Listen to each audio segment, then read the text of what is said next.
Bom, eu queria saber se existe alguma evidência da ressurreição de Jesus, porque, na verdade, toda a fé cristã se baseia nisso, na ressurreição de Jesus de Nazaré. A primeira evidência que eu poderia dizer da ressurreição, Rony, é uma evidência indireta, é o escândalo. Por que escândalo? Raciocinemos que Cristo morreu crucificado, até historiadores ateus admitem. Nós temos evidências disso.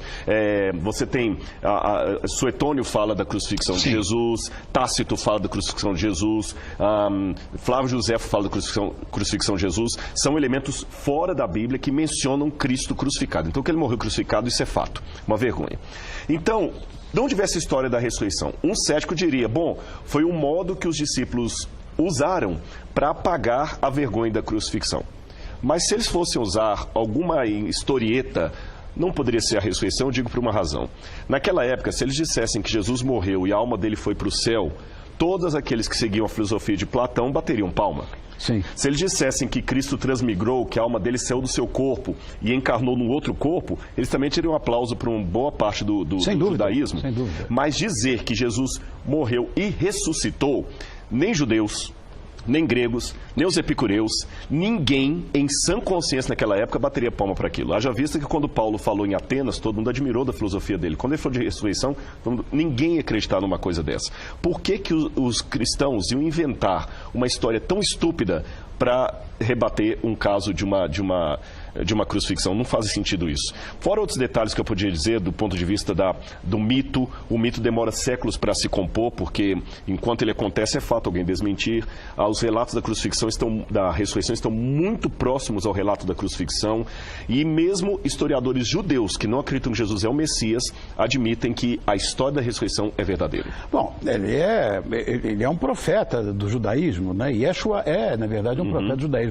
Há também quem diga que os essênios tiraram ele da cruz antes dele morrer e que levaram para a Índia. Essa história também você deve ter ouvido falar milhões de vezes, né? Com certeza.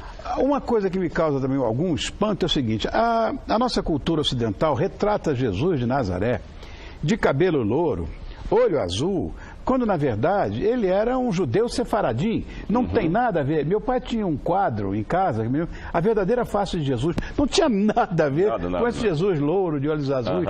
Eu queria que você falasse sobre isso. Permita-me apenas um detalhe. Eu não creio pessoalmente que seria um sefaradim, porque os sefaradins são aqueles que migraram depois para Espanha. Saíram de lá da Ásia para a Espanha. Jesus era da Galileia, e os sefaradins, ou sefarditas, eles eram de outro território por causa da diáspora. Ele era galileu. De onde que vem essa ideia do Jesus loirinho e tudo mais? De novo, eu remeto àquela palavrinha propaganda. Você sabe que o grande calcanhar de Aquiles da Igreja Católica na Idade Média foi a França. Sim. E a França queria fazer quase um catolicismo paralelo. Houve uma vez que houve até 2 papas. E numa dessas várias jogadas francesas, os deuses tinham que parecer com a família real de Luís XVI. Então Luís XVI começou a ser um modelo de homem nobre, até misturado com o ideal grego. Então, toda a família de Luís XVI eram loiros, dos olhos verdes ou azuis, aquela coisa toda. Jesus começa a ser retratado como Luís XVI. Né? Esse quadro aqui, que mostra o Sagrado Coração de Jesus, se você até tapar aqui a barba de Jesus, você perceberá que ele tem traços até efeminados. Ou femininos, talvez seria o mais correto. Tá certo? São traços bem Luís XVI. Isso aqui é a corte de Luís XVI, que influenciou esse tipo de pintura. Coitado, foi guilhotinado. Exatamente. Bom, as outras... E o renascentismo também bebe muito em tudo isso aí, com Petrarca e tudo mais. Sim. O outro quadro aqui foi uma reconstrução feita que também não é exata.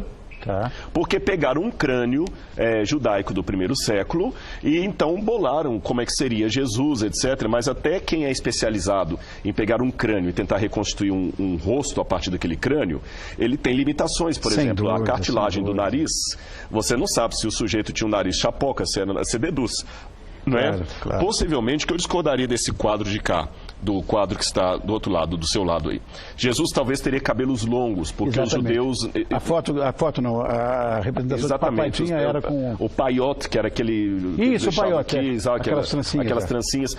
Jesus era um judeu religioso, eles não cortavam a barba em redondo, uma tradição que vem desde o Antigo Testamento. Jesus deveria ser uma pessoa com barba farta, cabelo grande, não liso, como no quadro de cá, não loiro, pele queimada pelo sol. O corpo de Jesus deveria ser um corpo robusto, porque ele trabalhou na carpintaria, trabalho pesado por muito tempo, e haja vista, depois de uma noite inteira apanhando e sendo julgado sem dormir, ele conseguiu carregar a cruz um bom pedaço do caminho. Então ele tinha uma resistência física avantajada. E a cor da pele deveria ser uma cor azeitonada, morena, como dos semitas, e o nariz bem avantajado. Claro, claro. Bom, há quem diga que ele tinha discípulas ou apóstolas mulheres, e muita gente diz que, já se sabe que ele era celibatário, mas tem gente que acha que ele foi casado. Ele tinha, ou seja, existiam mulheres no seu secto. Não vamos falar de Maria Madalena, mas existiam mulheres no seu secto. E afinal, foi ou não foi casado com Maria Madalena? Havia discípulos, Jesus não tinha misoginia, ele não tinha rejeição das mulheres. A prova é que ele conversou com a mulher samaritana com muito respeito. Havia mulheres como Joana, a esposa de um procurador de Herodes. Havia outras Marias que estavam com Jesus ali. Uma Salomé, que possivelmente era mãe de João e Tiago. Alguns quadros até mostram as mulheres. Então havia as chamadas três Marias, que era Maria de Jesus, Maria Madalena e a Maria, mulher de Clopas, que estavam à cruz. A mãe de João Marcos, que ajudou ali os discípulos até o lugar da Santa Ceia. Então havia mulheres que seguiam Jesus. Nenhuma delas foi esposa dele. Isso foi uma tradição que surgiu dos documentos apócrifos, a partir do 2º século, ou do 3º século, muito tardiamente. E pelo contrário, o judaísmo enaltecia o casamento. Não haveria motivo nenhum para a igreja esconder um suposto casamento de Cristo. Isso tudo é mito, destituído de evidências ou de fatos de primeira linha.